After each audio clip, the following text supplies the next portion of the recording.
Okey, Assalamualaikum dan selamat sejahtera. Cikgu harap awak semua sihat hari ini dan bersedia untuk belajar tajuk yang seterusnya lah dalam geografi kita. Okey, jadi hari ini kita akan belajar bab baru iaitu bab 11, penduduk dan pertempatan di Asia Tenggara. Okey, kita pernah belajar tajuk yang sama, yang hampir sama iaitu penduduk dan pertempatan di Malaysia. Jadi cikgu harap awak dah faham apa itu maksud penduduk dan apa itu maksud pertempatan. Faham ke tidak lagi? Ingat ke tak lagi apa maksud penduduk dan apa maksud pertempatan? Okey, kalau tidak cikgu ulang baliklah apa yang dimaksudkan dengan penduduk. Penduduk ialah orang yang tinggal di Malaysia. Siapa? Contohnya ialah kita. Kita tinggal di Malaysia dan kita ialah penduduk di Malaysia. Selain itu, kita juga merupakan penduduk di Asia Tenggara. Mengapa? Sebab Malaysia merupakan salah satu negara yang ada di Asia Tenggara. Okey, faham?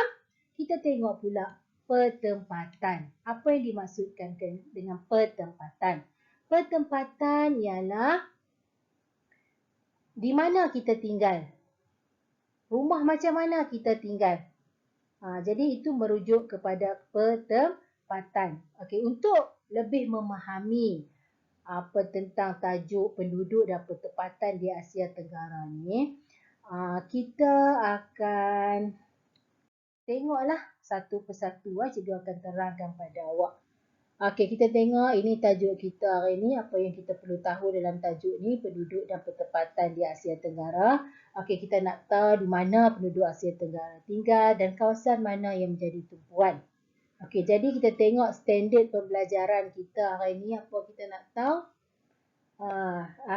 Pada akhir pembelajaran hari ini, cikgu harap awak semua dapat menjelaskan dengan contoh taburan penduduk di Asia Tenggara. Maksudnya di mana? Di Asia Tenggara ni tak mana ramai orang taburan penduduk. Di mana penduduk-penduduk Asia Tenggara tinggal. Dan yang kedua, mengetahui fungsi pertempatan bandar utama di Asia Tenggara. Jadi kita akan tengoklah apa bandar-bandar yang ada di Asia Tenggara. Okey, sambil tu awak boleh rujuk dalam buku teks awak muka surat 120. Okey, kita tengok 11.1 iaitu tajuk taburan penduduk di Asia Tenggara. Apa yang dimaksudkan taburan penduduk? Taburan penduduk merujuk kepada sebaran penduduk di sesuatu kawasan di muka bumi ni lah, terutama di Asia Tenggara. Taburan penduduk di Asia Tenggara ni adalah berbeza-beza mengikut kawasan. Jadi awak boleh rujuk peta ni. Awak boleh rujuk peta penduduk di Asia Tenggara berbeza-beza mengikut kawasan. Sama macam di Malaysia.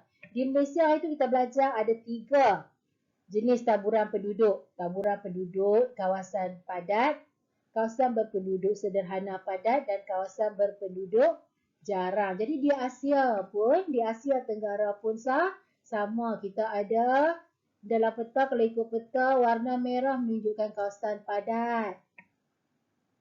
Ni warna coklat ni, brown ni menunjukkan kawasan sederhana padat dan warna kuning air ni menunjukkan kawasan jarang penduduk. Jadi awak boleh tengoklah dalam peta ni. Kalau di Myanmar di mana kawasan padat dia, di Laos di mana, Kemboja di mana, Malaysia di mana, Indonesia di mana tu. Indonesia nampak Jakarta tu merah semua, maksud menunjukkan kawasan padat. Okey. Jadi penduduk di Asia Tenggara ni dianggarkan melebihi 640 juta orang sehingga Jun 2016. Sekarang dah 2021, maksud dia penduduk di Asia Tenggara ni semestinya semakin bertambah. Angka tersebut bersamaan 8.62% daripada keseluruhan populasi penduduk dunia. Jadi awak boleh tengok Rajah 11.11 anggaran penduduk negara-negara di Asia Tenggara hingga 2016. Okey, boleh tengoklah ni Rajah 11.1. Okey, boleh tengok rajah ni. Okey, macam cikgu kata tadi, taburan penduduk Asia Tenggara. Ada 3. Satu kawasan padat, satu kawasan sederhana dan kawasan jarang. Okey, sama seperti Malaysia. Jadi untuk lebih detail awak boleh baca poin-poin yang diberi ni. Di mana kita tengok di mana kawasan padat di Asia Tenggara. Okey, pertama di ibu negara. Maksud dia ibu negara bagi setiap negara di Asia Tenggara ni mempunyai penduduk padat. Contoh kita tengok ibu negara Malaysia sudahlah. Ibu negara Malaysia ni mempunyai penduduk yang padat. Awak boleh tengok peta. Nampak peta mana Malaysia? Ni Malaysia, ni warna merah ni salat. Bahagian selatan ni kan, ni kawasan Kuala Lumpur. Nampak ada titik Kuala Lumpur, kawasan merah, berwarna merah padat. Tengok negara jiran kita, Indonesia, Jakarta. Tengok satu pulau ni warna merah. Itu menunjukkan kawasan padat. Jadi orang ramai bertumpu di kawasan bandar. Jadi bandar merupakan kawasan yang padat. Okey, selain itu juga sungai. Di sungai-sungai macam di Thailand, sungai-sungai dia, lembaga-lembaga sungai, delta-delta sungai merupakan kawasan yang padat sebab dia merupakan jalan perhubungan. Delta dan lembah sungai yang subur, dataran pantai untuk perikanan. Contoh dia di pantai barat semenanjung Malaysia, iaitu Pulau Jawa Indonesia dan Bangkok Thailand. Okey, tengok pula kawasan sederhana padat di mana. Okey, kawasan sederhana padat adalah kawasan-kawasan di pinggir bandar. Kawasan pinggir bandar. Kawasan pinggir bandar.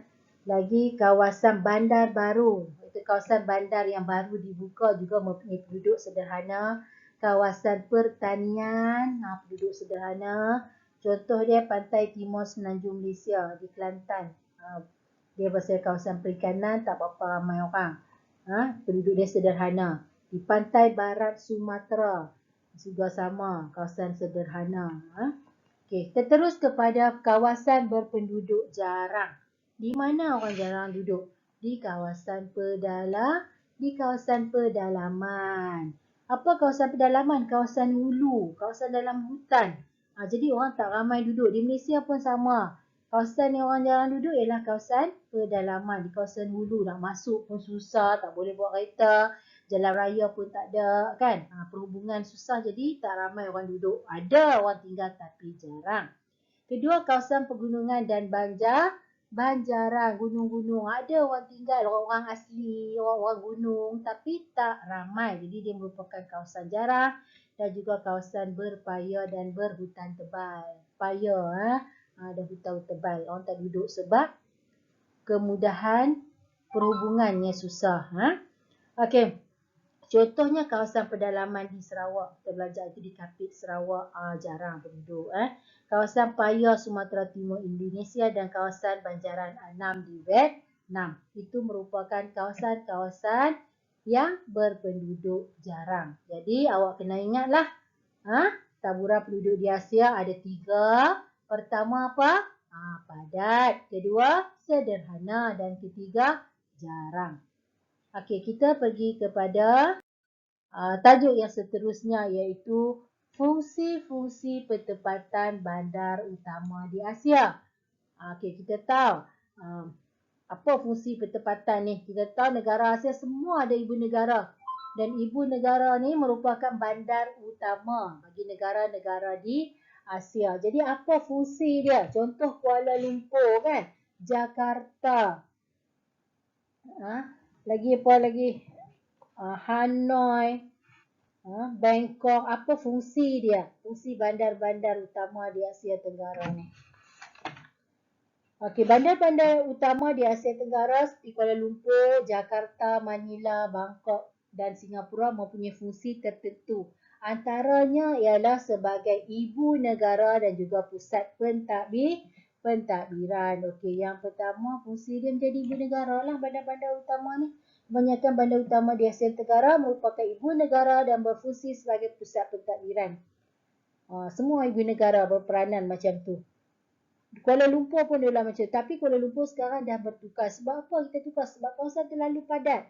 mengalami kesesakan jalan raya apa semua, jadi kita ubah pusat pentadbiran kita ke Putrajaya. Tapi dulu Kuala Lumpur adalah ibu negara dan juga pusat pentadbiran.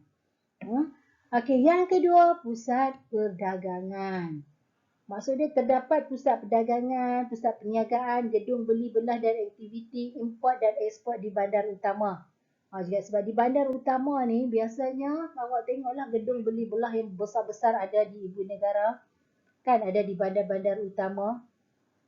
Pelabuhan ada, biasanya ada pelabuhan, ada jalan pengangkutan yang maju. Jadi dia menjadi pusat perdagangan lah ataupun pusat perniagaan. Nak apa saja kita kalau di Malaysia ni nak cari apa saja, kalau tak ada pergi Kuala Lumpur, nak beli apa semua ada kat situ. Sekarang boleh beli online. Banyak barang kita nak beli, kita order dari Kuala Lumpur sebab dia merupakan pusat perdagangan atau perniagaan utama. Kedua, contohnya Bandung, Surabaya, Indonesia, Johor Bahru, Johor dan Orchard Road, Singapura. Ni semua ni tempat-tempat pelancongan. Orang suka pergi melancong, beli barang apa bagai sebab merupakan pusat perdagangan. Okey, yang ketiga, bandar-bandar utama di Asia Tenggara juga berperanan sebagai pusat pelancongan yang menjadi daya tarikan pelancong. Contoh Kuala Lumpur. Ramai cuti sekolah orang nak pergi Kuala Lumpur. Pasal apa? Nak melancong, nak melawat kan. Pelancong datang setiap tahun untuk melawat dan menikmati panorama bandar setiap negara di Asia. Sebab apa? Bandar-bandar utama ni biasanya dia maju dan dia mempunyai pemandangan yang cantik lah, kemudahan yang banyak sesuai untuk aktiviti pelancongan. Contoh dia di Kuala Lumpur, Jakarta dan Bangkok, Thailand. Okey, ini sekarang ni tak boleh lah pergi mana sebab kita ada pandemik COVID-19 ni kan, jadi semua tak boleh, orang nak melancong pun tak boleh. Tapi kalau dulu cuti sekolah saja, bandar-bandar utama ni menjadi tumpuan pelancongan. Kemudian pusat perindustrian. Apa dia pusat perindustrian? Okey, pusat perindustrian je kata orang itu kilang lah. Banyak kilang-kilang, macam-macam kilang ada. Sebab itulah orang habis je SPM, tak tahu nak buat apa, pergi Kuala Lumpur nak cari kerja. Cakap pergi Kuala Lumpur lah, senang, pasal dekat dengan kita kan. Dan dia merupakan bandar utama juga di Asia Tenggara. Jadi perindustrian ni merupakan sektor sekunder yang penting dalam pembangunan ekonomi negara dan juga di Asia Tenggara. Bandar utama merupakan pusat perindustrian bagi setiap negara di Asia. Sebagai contoh, Manila, Filipina terkenal dengan industri pemasangan kenderaan bermotor dan besi kluli. Manakala Bangkok, Thailand pula terkenal dengan industri elektrik dan elektronik serta industri makanan. Jadi di pusat-pusat bandar ni dia merupakan pusat industri. Banyak orang bina kilang kat situ. Jadi sebab dia ramai penduduk, jadi banyak tenaga kerja. Okey, seterusnya ialah pusat perhubungan dan pengangkutan. Apa dia? Jalan, ada airport, lapangan terbang, ada pelabuhan, ada apa? Kemudahan jalan raya, rebuh raya apa semua tu. Jadi dia senang untuk berhubung. Jadi pusat perhubungan dan pengangkutan ni terletak di bandar utama di Asia. Sebagai contoh, pusat pengangkutan yang terdapat di bandar utama ialah lapangan terbang antarabangsa Soekarno-Hatta di Jakarta, Indonesia dan lapangan terbang antarabangsa Kuala Lumpur, Malaysia. Semua ni terletak di bandar utama. Bandar utama di Asia Tenggara juga mempunyai rangkaian internet dan telekomunikasi yang lengkap. Kalau PKL tu semua kawasan boleh, semua dapat line. Tak macam kita duduk di video ni, pergi kat sana sikit ada tak ada line dah. Sebab kemudahan kita tak bagus sangat. Kemudian telekomunikasi kita masih kurang bagus berbanding dengan bandar-bandar utama.